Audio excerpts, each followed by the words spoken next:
Newsfirst, NEWSLINE with Faraz, Shauketaly. And a very good morning to you. This is NEWSLINE Live. We're broadcasting from the Newsfirst studios in Doss Street in Colombo. And this morning, obviously, we've got someone here to discuss what is basically the talk of the town, talk of the country even. It is the apparent non-achieving of the separation of powers. But before we get to all that, let me introduce who this guest is. It's Mr. Lasil De Silva, with a rich history of service at no less than the Parliament of Sri Lanka. Very good morning to you, Lasil De Silva. Thank you for joining me here. It's a pleasure being with you again. Thank you. Now then, Lasil, can you tell me what the devil is going on? We've got a member of Parliament who seems to have made various telephone calls, talking to friends and colleagues and so on is something else. But this person's making telephone calls to, let's say, to a policeman, to a member of the judiciary, discussing cases before court, current cases, with not a thought in the world for, sometimes when we are on a program, we don't talk too much about a case because it's sub judice, right? So this chappie doesn't seem to have even heard of the word. How does his actions sit with parliamentary conduct and parliamentary ethics? I believe this is the first instance we heard of the recorded speeches, discussions. Yeah. If you go into the history, there had been instances where they had apparently spoken to and spoken with, and there had been interferences of that nature. Yeah. And there is evidence to prove, because it reminded me now in 1970s, 80s basically, when they introduced the 14th Amendment to the Constitution, right? The then president had sent a note, "My dear Chief Justice," right? So naturally there had been interferences, that kind of discussions. Are you being ultra formal, or is that just not on? Sending a letter saying, "My dear." That whatever that was not there in the bill should not have been included. Now, the then president wanted a document, sent a document and requested, "Please insert this." And thanks to Nagananda Kodituakku, he had taken this up in courts. It was revealed that he had even produced the document. So there is good enough proof to say that there had been interferences. In fact, the president has no business whatsoever to send that note, right? Because as we can discuss about this whole thing, during the period, say, prior to 1978, since 1946-47, the Solberg Constitution was introduced, there was a practice based on the Montesquieu theory, right, that there should be no interferences whatsoever. And those three institutions, basically, the legislature, the executive, and the judiciary, they should be severely left alone. Nobody can interfere with. But can I just return? We will discuss this at length. Yeah. I just want to see if this member of parliament has broken any parliamentary rules. Is it something tangible that we can hold on to and say, look, you've broken this rule? Now this present government, during their campaign, they said that they will bring in a code of ethics. Actually, in that, it specifically says that they will not do anything unwarranted, in the sense that they will be within their limits and they will honor the independence of other institutions, all that. Actually, they have to conduct their business without, and what I'm trying to say, that they have to adhere to principles of good governance. Right. Actually, the basis of good governance is to allow the other institutions to perform their duties independently. Right. Apparently, it looks that as if he had spoken and influenced. Now, this is the point. He's making a call. He can say what he wants. But, you know, whether he should or not, that's some ethical dilemma. But isn't it the other person, the person acting? Sorry, You know, I mean, because he's an actor, but, you know, do you know what I'm saying? You're a policeman, I'm public. I'm phoning you and saying this, that, and the other, and I'm phoning you every day, except in that I'm not just public, I'm a parliamentarian. So I'm saying to you, can you do this? Can you do that? That fellow's bad. This fellow's awful. By the way, my other preferences are this. Not relevant. But this other bit where he's urging someone to do something, and that person's acting on it. So who's at fault? Yeah, but you know, when a person, a member of parliament, gives a call, you're duty bound to answer because you really don't know what the call is all about. Yes. Now, even in my case, when I was in the commission and even when I was in parliament... Ah, that's a good idea. Now, when you were at that commission, the press effect, you know, the special presidential commission to look into serious allegations of corruption, bribery and abuse of power, how many calls did you get from people? I really got a good number of calls. Right. Basically, I have even stated that in the public, in the media. Is it in the public domain already? It's in the public domain. domain. Tell me who these people are. Now, Vajra Abewardena called me, right? And what he told me was not to proceed with these cases in that manner, right? In which manner? In the manner in the way that we were doing it. Was that transparent?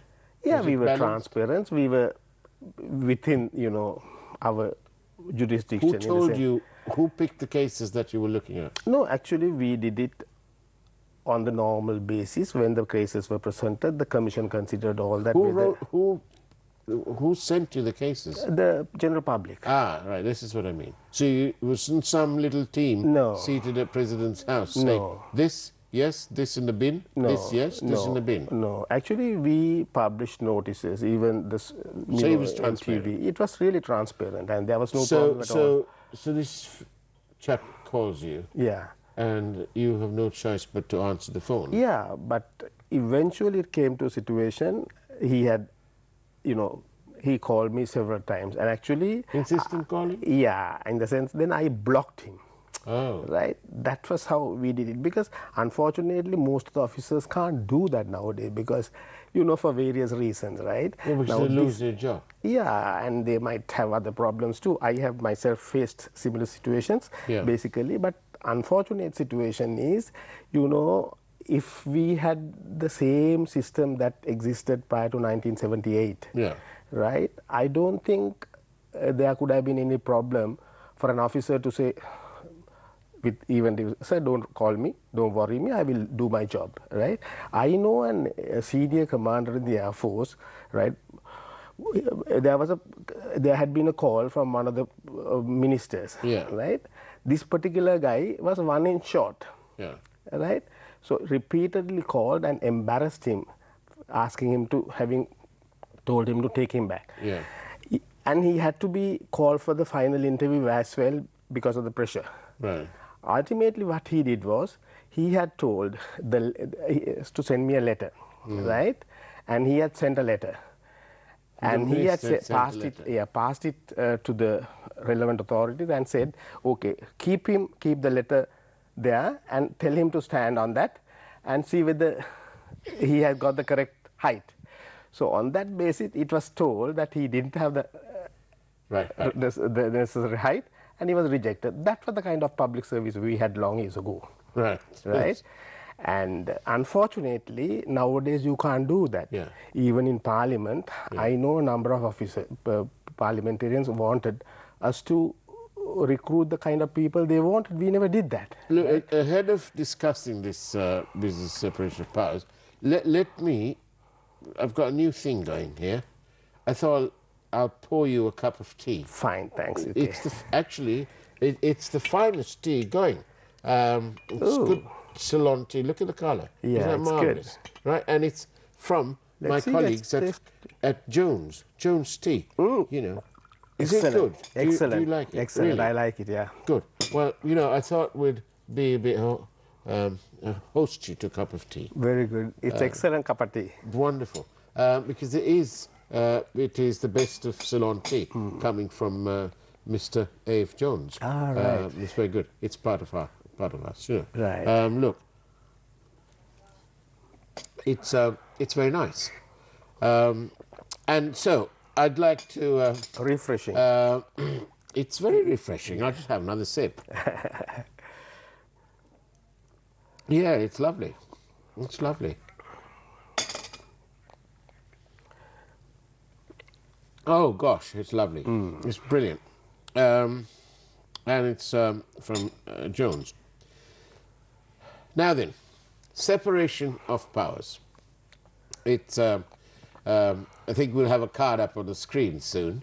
Separation of powers. It's where the three arms of government. So the separation of powers is what?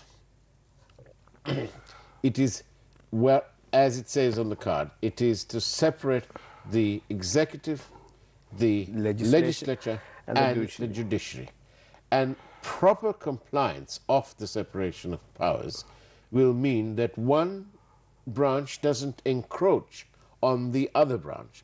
And so each branch is permitted to act independently. Without interference from or encroaching by any of the others. Yeah, right. So in this case, we have a member of the legislature. This is parliament, parliamentarian and all that. So we have one of them phoning somebody from the executive, which is all the government departments, police and all that come there, don't they? So what business is he doing phoning there to here? And then what business is that policeman, for example, or that judge discussing and pleading with this fellow to, you know, to promote his or her case for promotion? It sounds very dodgy. You know, I mean... And therefore, my question to you, Mr. Lessel de Silva, is what on earth is the Parliamentary High Post Committee doing? What about all these independent commissions? What are they doing? Are they picking the wrong people? A very good question. Now see, the High Post Committee, there was even a recommendation in the Youth Commission, right? There should be a commission, or at least a body, which could consider the nominations given by politicians, everybody, right? Now the High Post Committee particularly, right, has to consider the eligibility, the track record, the background, all that, right? Yeah. Unfortunately, there had been instances, say, now I know a businessman who contested even presidency last time, Mr. De Silva. I think he's another, you know. So what he did was basically, he was nominated by ASP Liyanage, I'm sorry, right? He was nominated even by the previous governments as ambassadors, right? Actually, Parliament, the High Post Committee must ensure that they don't allow those who are politically involved, right? Because what you really need to do is a neutral public service, a professional public service where there is a career, whether it is, you know, foreign service or even judiciary, or for that matter even in the public sector. Now, if you really authorize or at least approve the suggestions given by anyone, I don't think they are doing their service. So come back to your issue. How did Ranjan Ramanayaka, right, discuss all these issues about their promotions and all that? Naturally, there are grievances, right? But the system that prevailed prior to 1978, the system that was introduced by the so-called, you know, Solberg Constitution, had especially three things. You know, they introduced the Senate, the upper house, and then the Public Services Commission, then the Judicial Services Commission. Actually, the Public Services Commission, Judicial Services Commission, they really looked after the appointments. There was no political involvement at all. Independently, all that was done, transfers, all that, right? So this system was abolished in 1972 Constitution, right?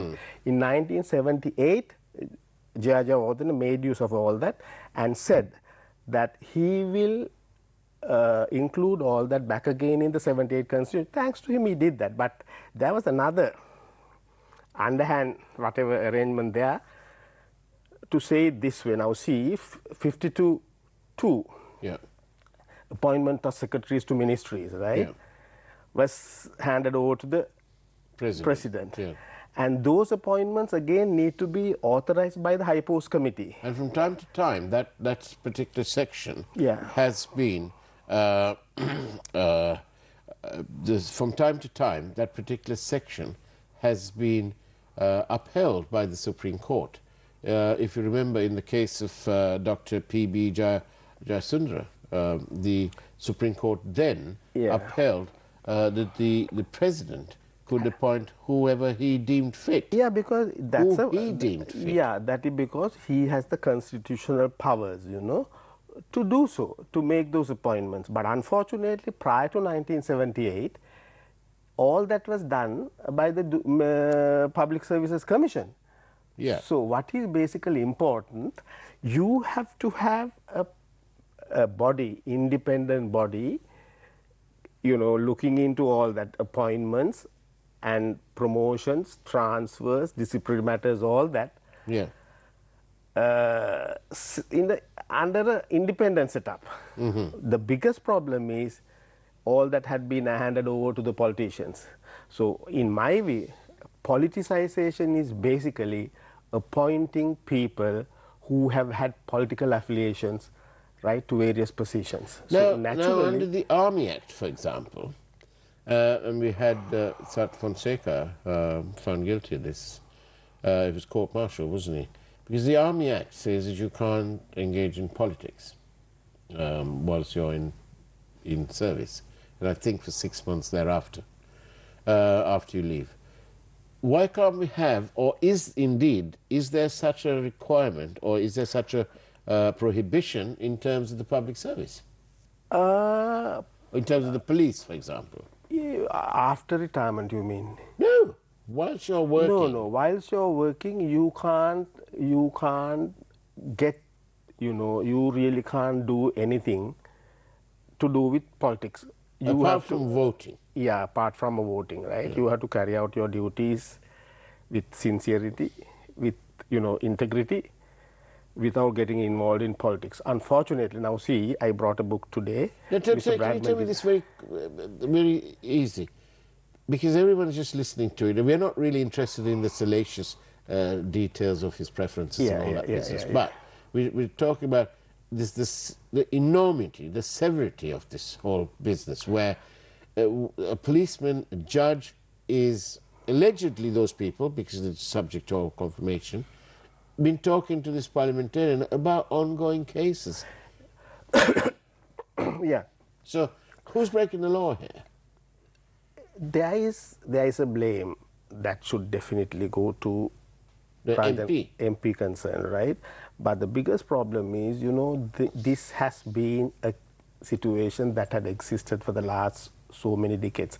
But it doesn't make it right now. No, this is the problem. What I was trying to tell you, basically, now, this is a situation where the legislature must take it up seriously, right? Go back to the previous system that existed then and change the laws, if possible, to ensure that this kind of things will not happen in the future. Right. So, now, with your experience in Parliament, I just want to bring this matter up, because again, it's all about departures of due process. Yeah. That's what we're really talking about. Definitely. Here. When you depart from due process, then this whole business about separation of powers becomes contaminated. Yeah. It's contaminated. And it's all to do with departure from due process. For example, my favorite subject, but that's because it's in the news and it bothers the people, and therefore I'm asking you. Now, for example, Ranil Wickremesinghe is the leader of the United National Party. He is not anymore the leader of the opposition. Right?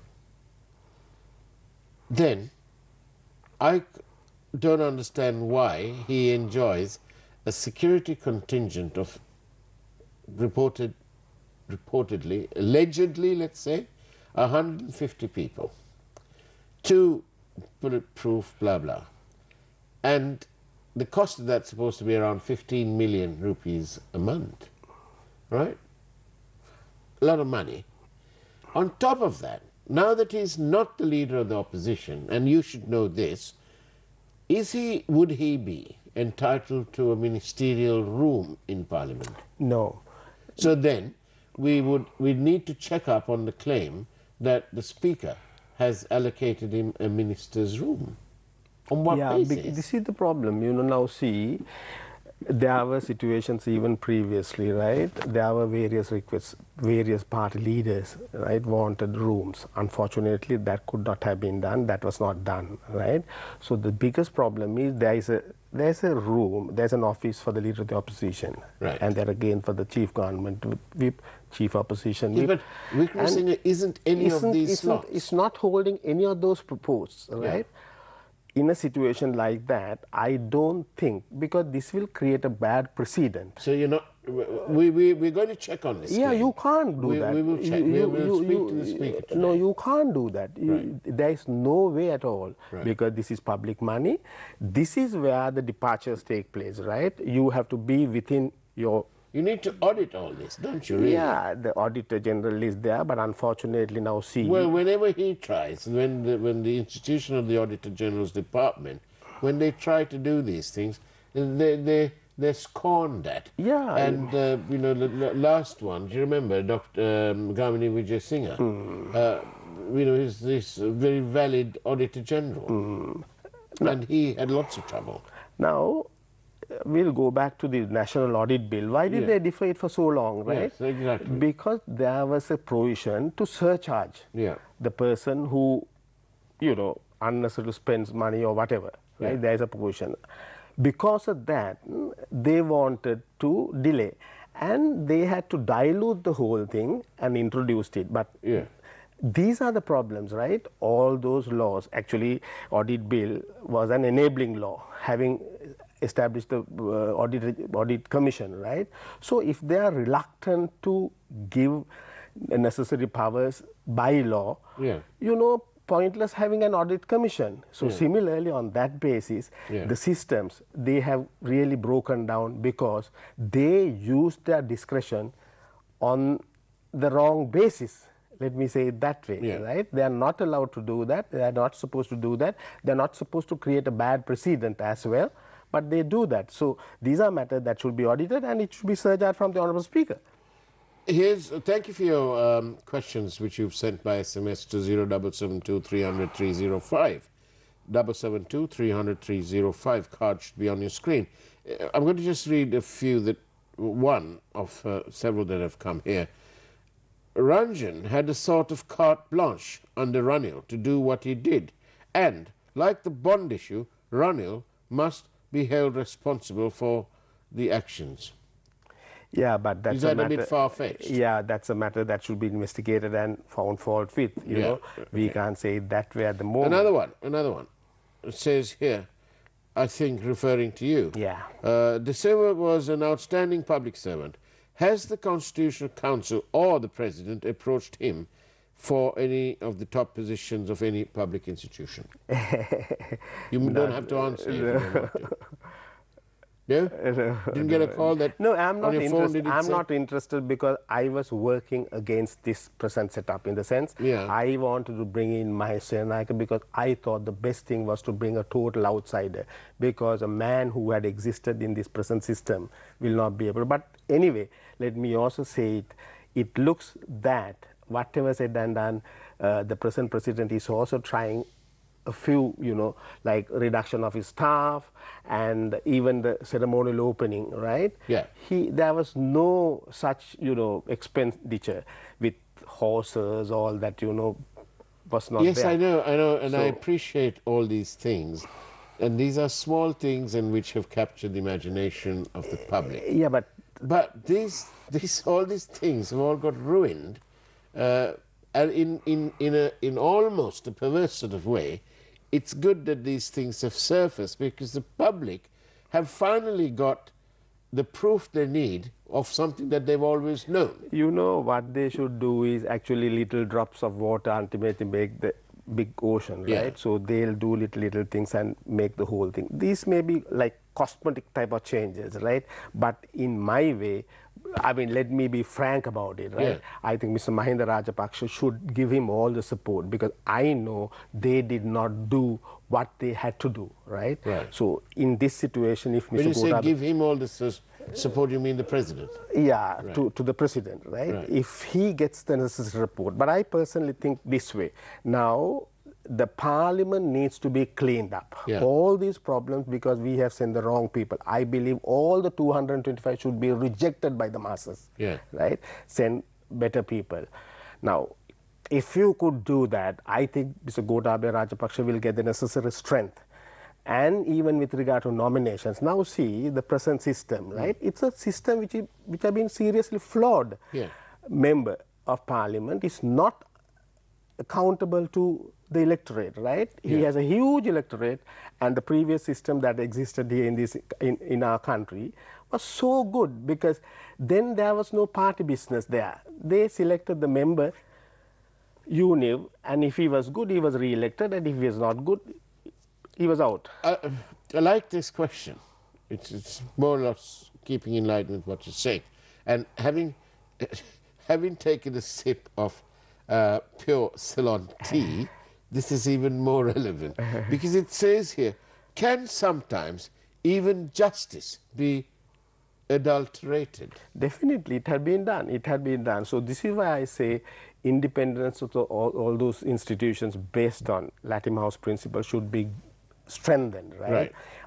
Unfortunate situation is the present 225, maybe Ranil Wickremesinghe, all of them, they know, but they don't honor. None of the others in the parliament, they know of all these things, right? So you have to send people who, now see, even in the public sector, countries like Australia, right, they bring in people even from outside. Now I know in Victoria, that was Dr. Stephen Duckett, not Bucket, I'm sorry, was appointed as the National Health Secretary, because he had done a lot at the provincial level. So naturally there are no problems. I mean, basically you have to give a place for meritocracy. This is what I was trying to tell you. Unfortunate situation, even in parliament, right? You have to send the correct type of people, and let's think in those lines. Eventually, if that could be done, there'll be a situation where even, you know, But say, we need to focus on the checks and balances, because there's nothing to stop in a democracy. There's nothing to stop a bus conductor ending up as a cabinet minister. Right? There's nothing wrong with that. no, the problem Because, is, you know, if you're propelled forward by the people, then that's fine. However, if you don't know something, you need to be able to rely on something, which is probably the public service, the SLAS and so on, who are filled with professional people, based on, as you said, on merit. So how does one ensure these? we need a neutral, say, neutral, professional career service, whether it is in public sector, you know, foreign service, judiciary, all that, right? The system very badly needs to be changed.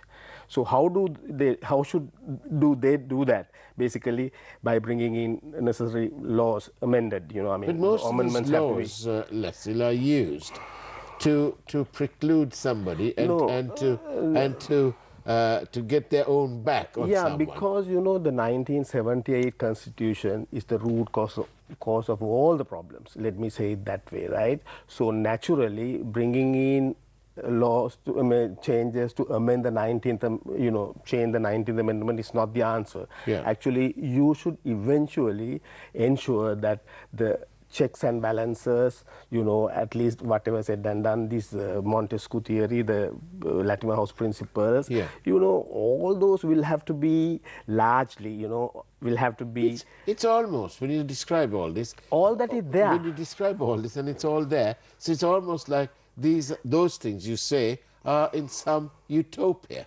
No, Right? no, This the problem is, you know, the rule of law does not exist, right? Here's a valid question. The rule of law doesn't exist, you say. Yeah. And one of our viewers says, why is RW given preferential treatment? I think that this person is talking about somebody should go to courts, then they'll deal with that, because unfortunate situation again, even a poor citizen like me can't go to courts however much we want to really take up all those issues, because it's so very costly. You have to change this whole system back again. You, right? The people. Yeah, people, and also even the leaders whom we have elected, right, must consider necessary amendments. But at what point, Leslie, do you draw a line, and where's the mix between all that and pragmatism? Yeah, let me say it this way. That is what a leader should do. Now see, a country like Singapore, right? They were in... Do you mean a leader or do you mean a statesman? Yeah. Because the difference between the two is that a statesman is able to stand up for what is right, and even at the cost of losing an election or losing a job. That's statesman. Yeah, but that's what even Jayawardena said. I want the parliament kept out so that I will not be answerable or accountable, right?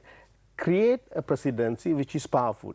But unfortunate situation is he did not do that in the interest of the people. He did all that in the interest of the politicians. He started giving all the perks, benefits and all that, changed the whole system so that they could manipulate the whole system and still escape without being punished, you know. So this system needs to be changed. This is my earnest, appeal even to the public to be aware of the situation what is now there in the country. So what we really need to do is to change the whole system so that, you know, the civil liberties, human rights and Montesquieu theory, the Latimer House principles, all that will be respected and honored. If you really have good governance, all that will be there. Now, and if you stick to the procedures, so there can be no departure of due process. No, good governance is in that sense is all that, right? Honoring the laws, respecting, you know, rules, regulations, uplifting the masses, running good ethical governance, all that. So it is what is important, right? That needs to be done. In my view, all that can't have not been done probably because the constitution itself is seriously flawed. Those are the things that should be gone into, that should be looked into.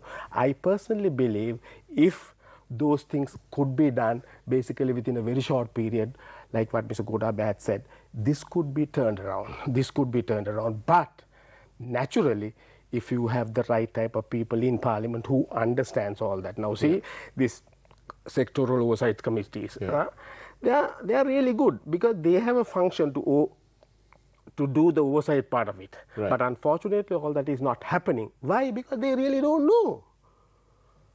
They really don't know. They don't know. And people who know are not providing the information. And there's another issue, right? They get all the money from states, like UNDP, all that, right? They have all kinds of training, all that, right? All that money is wasted. Gone down the drain. Gone down the drain. It has not served the purpose, right? They say, you know, establishing good governance, this, that and all that. Indeed. But having spent all that money, where have we ultimately ended up?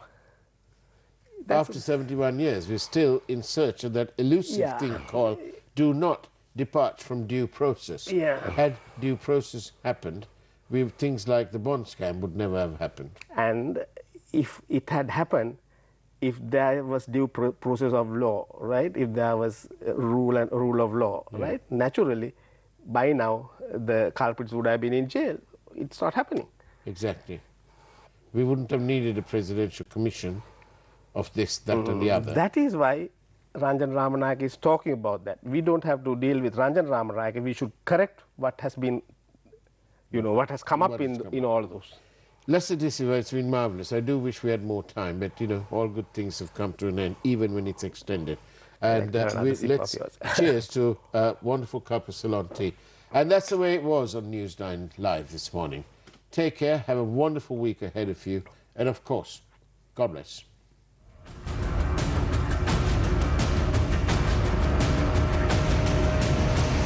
News First, Newsline with Faraz Shauketaly.